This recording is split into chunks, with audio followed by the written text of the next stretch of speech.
أخاف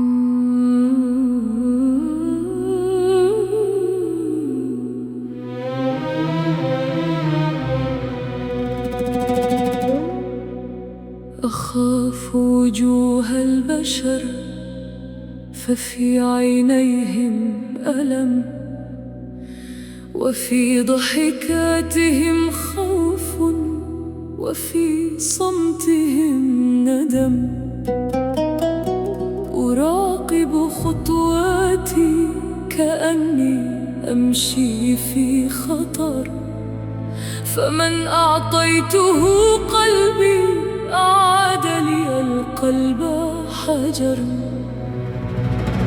غدر الزمان بأحلامي وما أبقى لي أملا، وكل الذين أحببتهم تركوا بقلبي عللا، وكل يد مددتها لتحميني من الوجع تركتني وحدي في الطريق ومضت كأني لم أكن.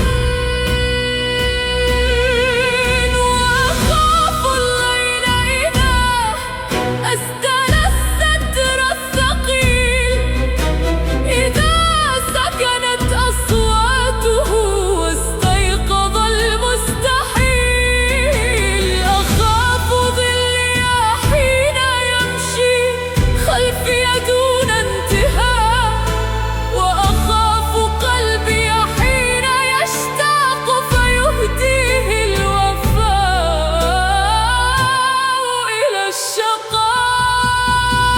يا ليل لماذا كلما أقبلت زاد بي الأنين، ولماذا في سوادك أرى وجوه الراحلين؟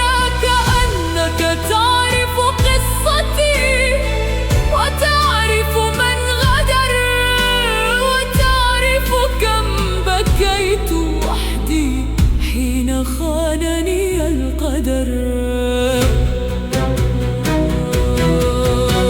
أنام وفي صدري خوف، وأصحو على الخوف نفسهم، وأحمل في قلبي سؤالا ولا أجد له جوابا. لماذا يكذب من نحب؟